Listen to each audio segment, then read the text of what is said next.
The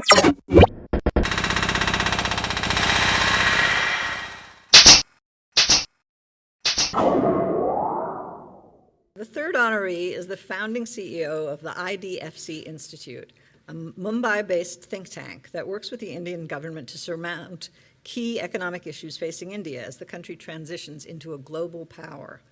He is one of the brave few who navigates the intricacies of bureaucracy, using data mining and other technological insights to yield better governance for India's urbanization, infrastructural capacity, and urban mobility. He's a non-resident scholar at the Maron Institute at New York University and a senior fellow at the Milken Institute. This Momentum Award winner is Reuben Abraham. I'll be accepting the award on his behalf, and he also has a video. Thank you so much for giving me the opportunity to ask some questions about your work, to congratulate you for the Newsweek Momentum Awards, and to give you a chance to elaborate a little more on what is it that you want the world to know about about your work? So I think the most important piece of this is that that the world is going through this transition phase where we're basically moving from being a primarily rural species to being a primarily urban species. And that's going to be something that's going to be completed in, say, the next 40 odd years when 75% of people would have moved to urban areas by and large. And I think the critical bit here is that something in the, so if you just look at the raw numbers here, if you just break down the numbers of that movement, it's going to be about 2.5 billion people are going to move in developing countries, and about 170 million people are going to move in developed countries. So it's basically the urbanization of the next 40 years is going to play out in emerging Asia and emerging Africa. So there's two parts to it. One is that,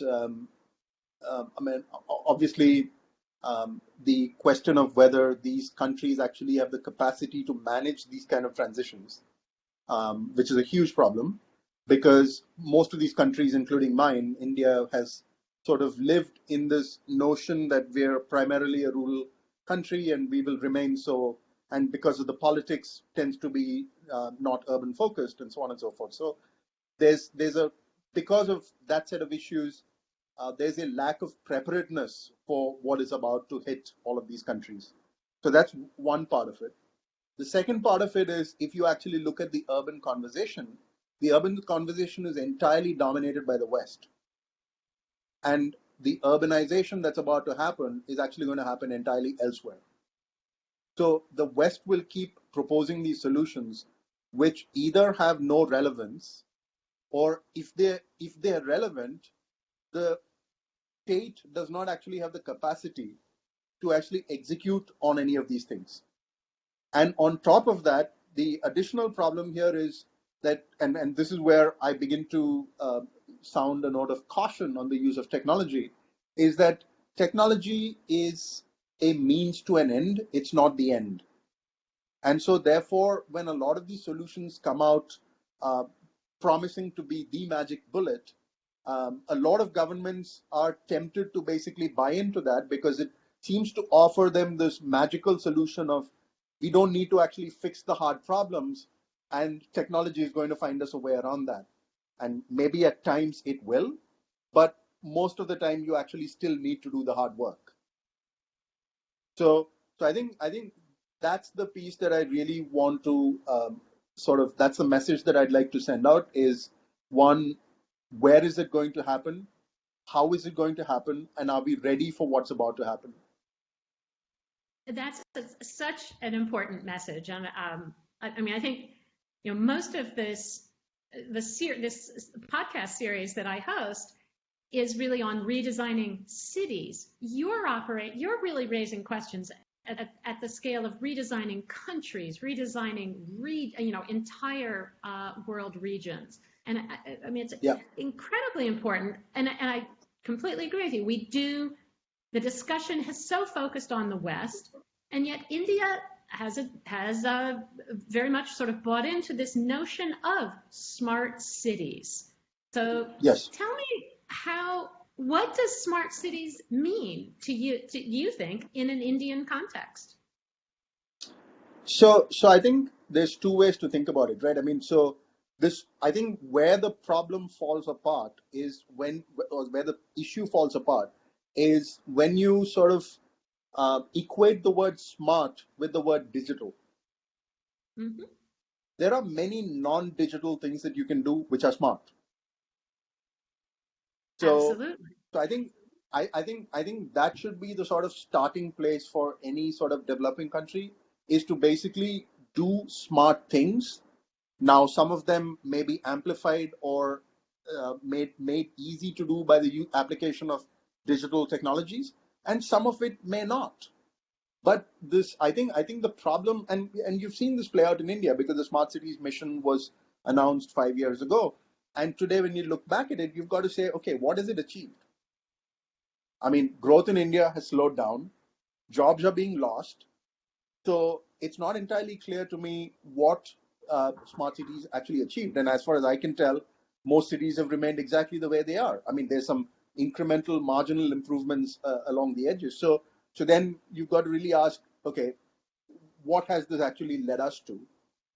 And I think part of the problem is because this entire, once again, it's not just the fact that this conversation is dominated by the West, but it's actually dominated by Western corporations that are trying to sell goods, Very much so.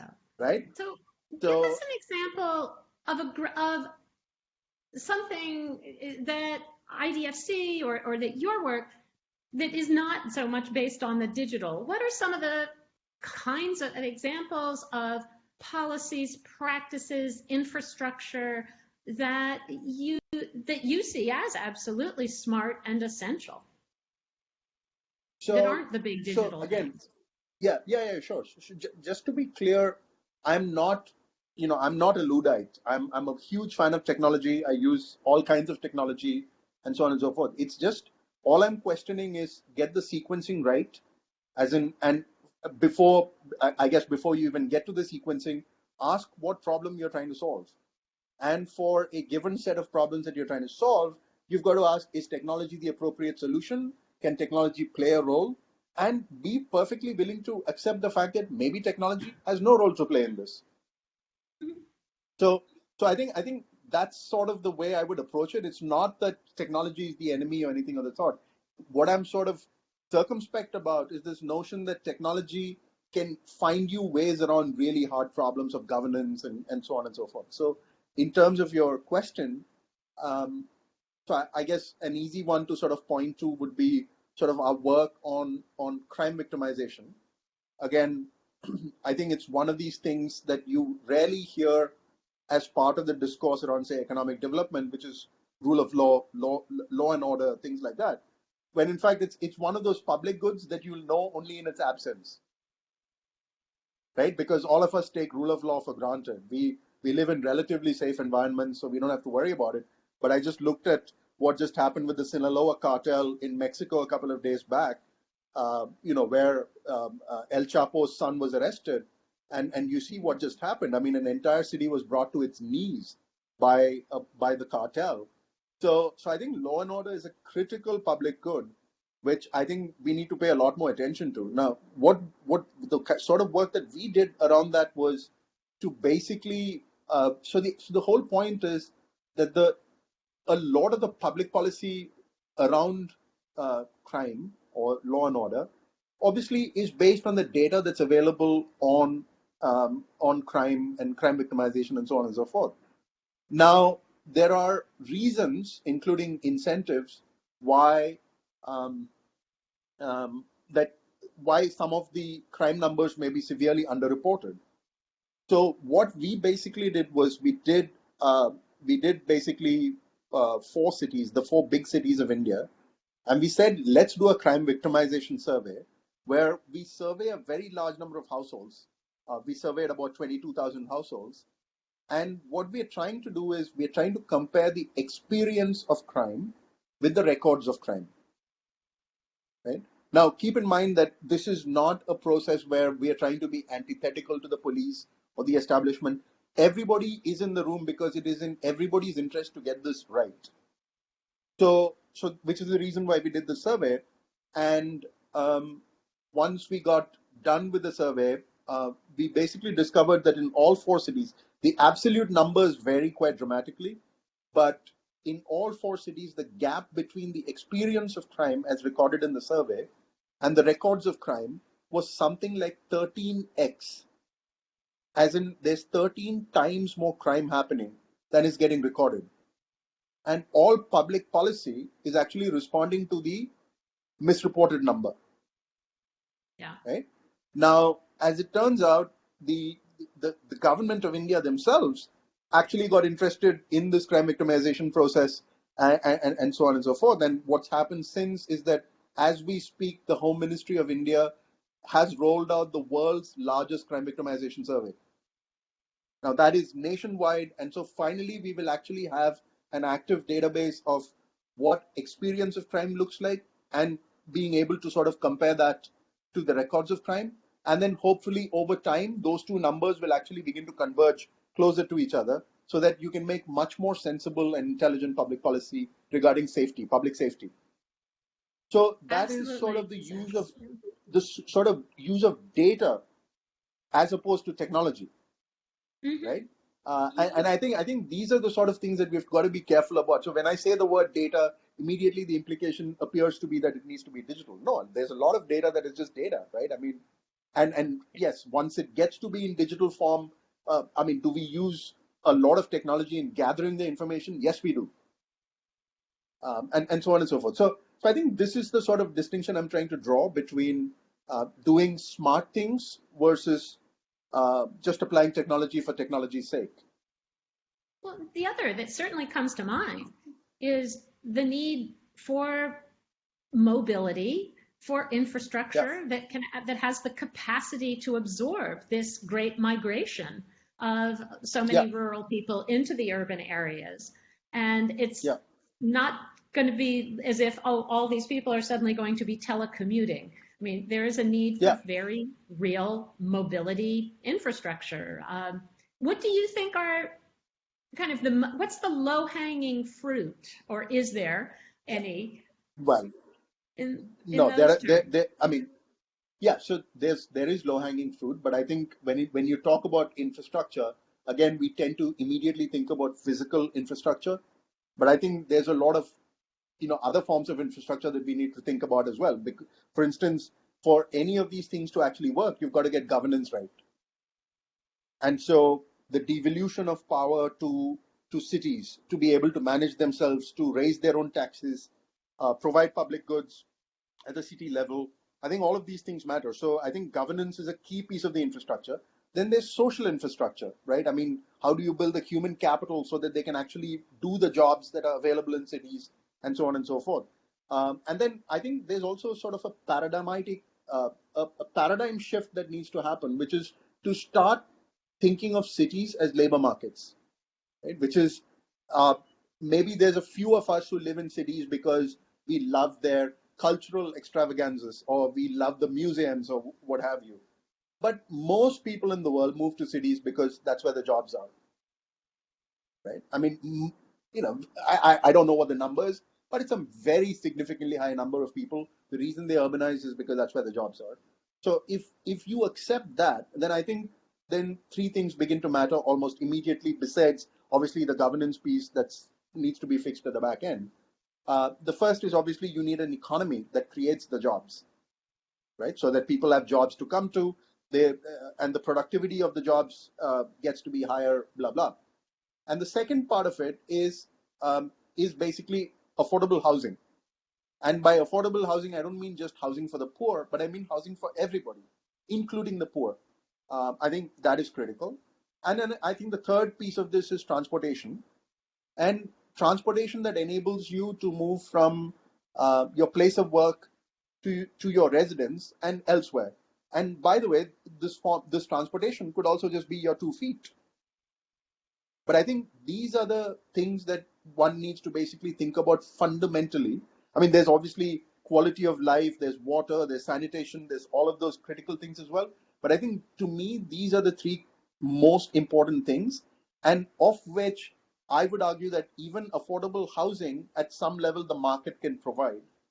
But transportation is something that the state needs to be very seriously involved in, Mm-hmm. because the kind of capital expenditures that are required to provide good transport networks, only the state can actually do a lot of that.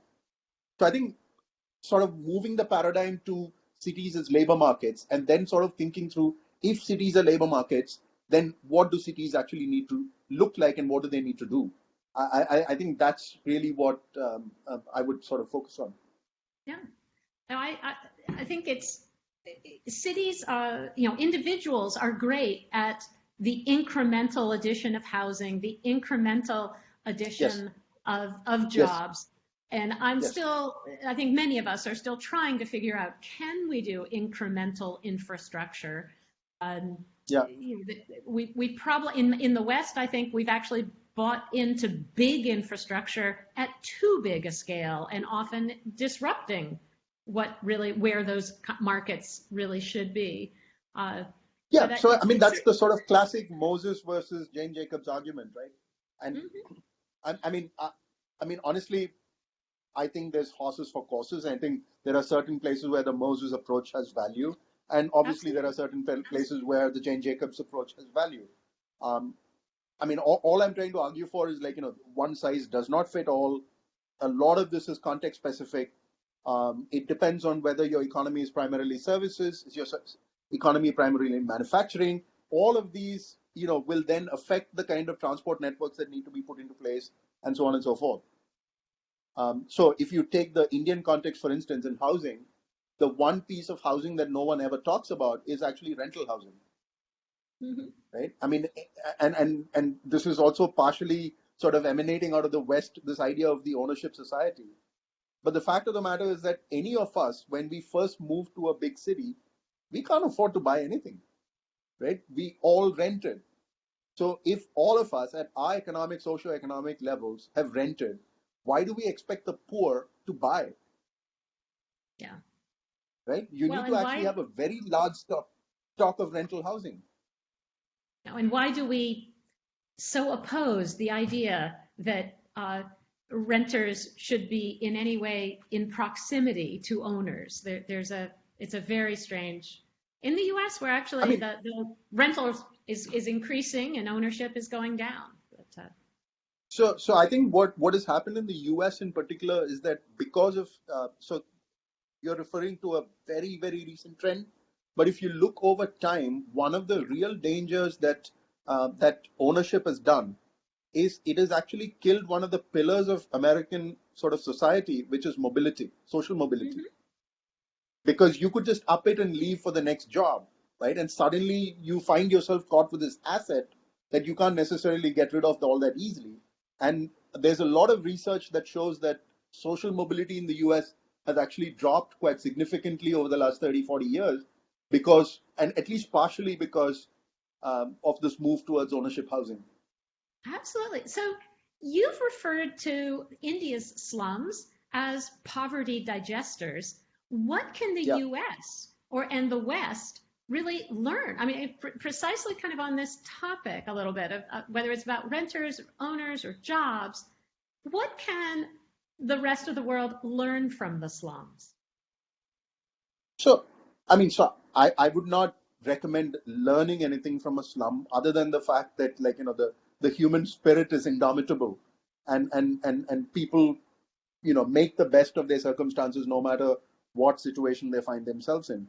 I think the more interesting thing about slums to understand, especially if you come from outside, is to not conflate the so here, let me just backtrack a second. So I would argue that the levels of poverty in slums are nowhere near what people imagine it to be, Hmm. right? Why do you have slums? Slums are a consequence not of poverty, but slums are a consequence of bad real estate policy. So it's because you make it unaffordable to own land, to basically build housing, etc., etc. And a lot of this is basically because you don't understand that cities are labor markets. So therefore, you basically think that, so at the governmental level, supply side, there's a lot of sort of assumption that if you create a bunch of supply side barriers, then people will stop coming to cities. So, if you basically artificially curtail the supply of housing by having FSI, FAR regulations, and so on and so forth, the underlying assumption there is you can stop people moving into cities. This, by the way, is also what the Chinese did with the hukou system, right? What ends up happening is precisely because cities are labor markets, no one is stopping coming. Right? People are coming no matter what you do.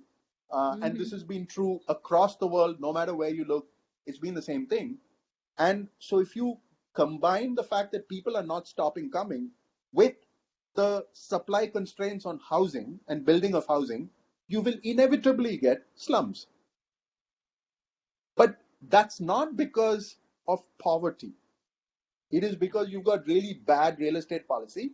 And so therefore, the upper classes and the elites have cornered the formal end of the market, which means that the only kind of housing that's available to anything below the upper middle class and the rich is informal housing, i.e. slums.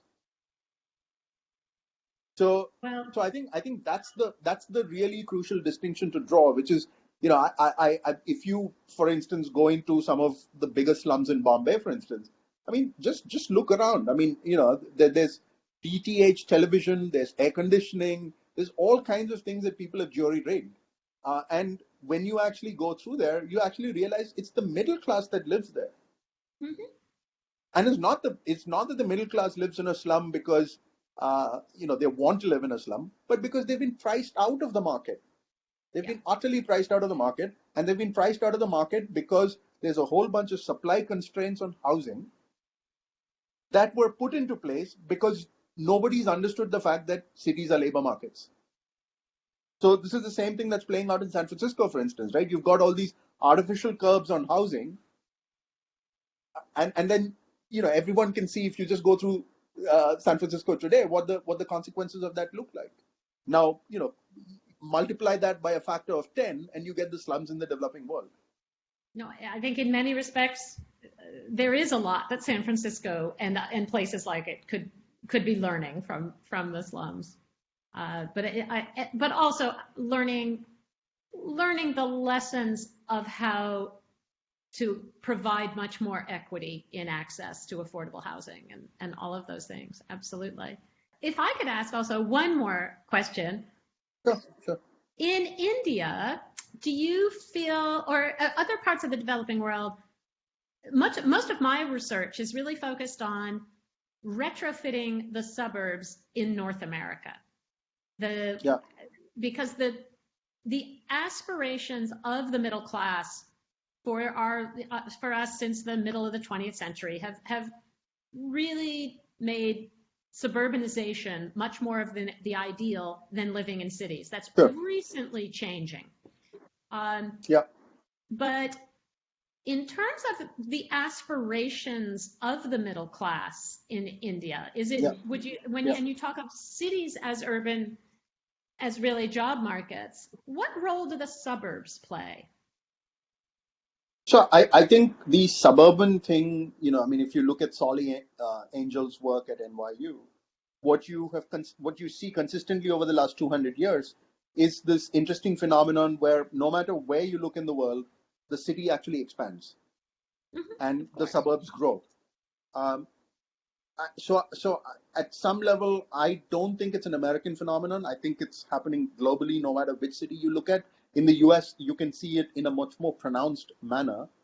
But I don't think necessarily that we should stop it, because the reason why people are moving to the suburbs is because they're looking for increased per capita square footage. Right? I mean, they just want more space. That's really the reason why people are primarily moving to the suburbs. Not anymore. In the US, not anymore. But yeah, household size is shrinking now. And most of the in the US now, by far, most of the jobs are actually in the suburbs. They're not in the core cities anymore. But that's it's a question of which way does causality flow. The jobs may have moved to the suburbs because the suburbs are where the people are, right? So take again the San Francisco Bay Area as a good example, where how did the Bay Area grow? And it's the causal effects of that are very interesting. So it's not so irrespective of whether the household size shrinks or not, it doesn't matter if I'm just looking for more square footage, right? So I'm living in the middle of Manhattan. I can live in a 600 square foot house, or I can move to upstate, somewhere within proximity of New York City and live in a 2,000 square foot home. Mm-hmm. So I think that's the choice that people are really making. So I think, again, I personally don't have a problem with that. Because I think that the densification of the inner core, while the periphery expands, are not necessarily mutually exclusive. You can actually have a dense inner core. I think the critical thing is the transport, Absolutely. which is how do you transport those people from the core to the periphery, from the periphery to the core? That's one. And again, in developing countries, there's always this notion of we need to take jobs to people. Instead, what I'm basically arguing for here is let's take people to jobs. And so when you take people to jobs, you will actually get the agglomeration benefits and so on and so forth that you will get from dense cities. Now, after all of that, if you still want to commute for an hour to live somewhere outside of the city because you want 2,000 square feet, that's okay, be my guest. But in the ideal world, you should be doing that on public transit, not on,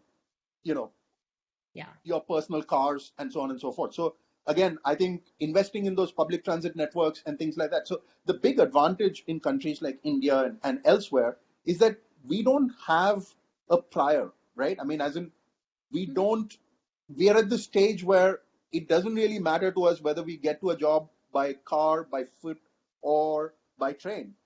So therefore, a lot of these developing countries are at the stage where you can nudge behavior in a certain direction.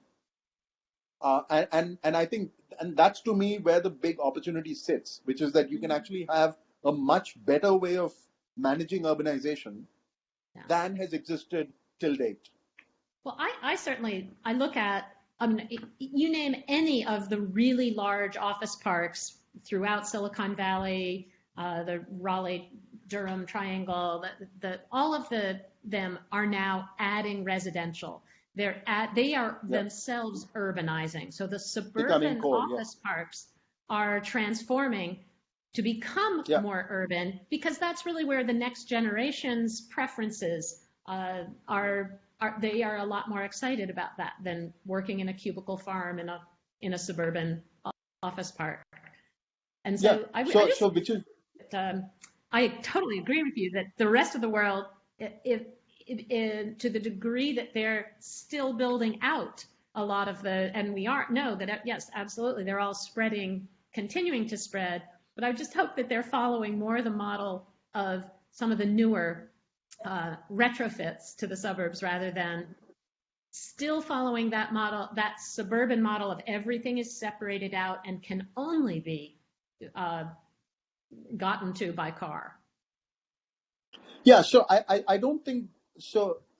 I mean, so it's interesting because China is an instructive model where in China, at least in the early phases, the Chinese pretty much followed the American model, which is big highways, cars, that sort of model. But increasingly, you're seeing that there's a lot more rail being built. The bullet trains are in place, et cetera, et cetera. So I think it's again, if you move from this paradigm of rather than thinking of distance, but thinking of time, right? Because if you think of Hong Kong Airport is very far outside the city.